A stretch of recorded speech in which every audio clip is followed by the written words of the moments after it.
समझ नहीं आ रहा तुझे? चल हट यहाँ से। अरे उठिए अंकल जी, उठिए। आपको कहीं चोट तो नहीं लगी? नहीं बेटा, मैं ठीक हूँ। बहुत बढ़िया। आज तुम्हारे दोस्तों के सामने बेइज्जती ना हो, इसलिए अपने सगे बाप को पहचानने से इनकार कर दिया। अबे ओए, तू है कौन और तू हमारे बीच में ज्ञान क्यों पेल रहा है? तुम बीच में ना बोलो तो ही ठीक है। मैं तुमसे नहीं, इनसे बात कर रहा हूँ। तो हाँ मिष्टी, तुमने आज अपने सगे बाप को पहचानने से इनकार कर दिया। आखिर तुम हो कौन और क्यों मेरे पीछे पड़े हो? मैं कौन हूँ? मैं एक अनाथ लड़का हूँ। ये तुम्हें पास में अनाथ आश्रम दिख रहा है, इसी में रहता था मैं। जानो तो बेटा, छोड़ो। नहीं अंकल, इन्हें भी तो सच्चाई का पता होना चाहिए। इन्हें अपनी गलती का एहसास होना चाहिए। इस थाने का इंस्पेक्टर हूँ मैं। क्या?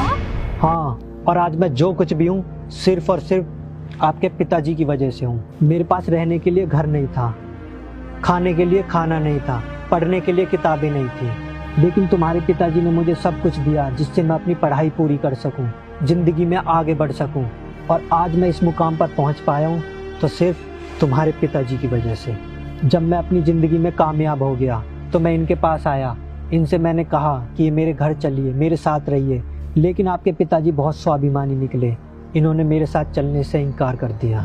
इन्होंने कहा कि मैं अपनी बेटी के लिए जो कुछ भी करूँगा अपनी मेहनत से करूँगा। ये चाहते तो तभी मेरे पास आ जाते, लेकिन ये चाहते हैं कि तुम अपनी ज़िंदगी में आगे बढ़ो, तुम अपनी पढ़ाई पूरी करो और तुम इनका नाम रोशन करो। पर तुमने क्या किया अपने माँ बाप के साथ? पहचानने से इनकार कर दिया। तुम्हारे दोस्त ने इनको धक्का दिया, इनके साथ बदतमीजी की, पर तुमने इसे एक बार भी नहीं रोका।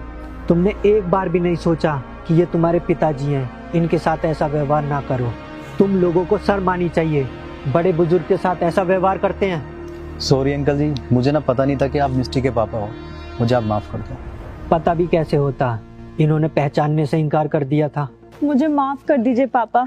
मैं पता नहीं किस घमंड में आ गई कि मैंने आपको पहचानने से ही मना कर दिया।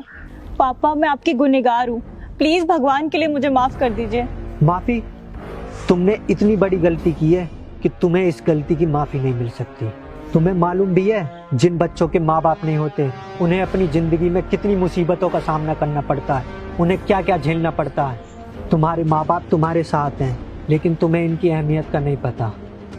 पता चल जाएगा जब ये तुम्हारे साथ नहीं होंगे। चलिए बाबा। पापा, पापा प्लीज मुझे माफ कर दीजिए।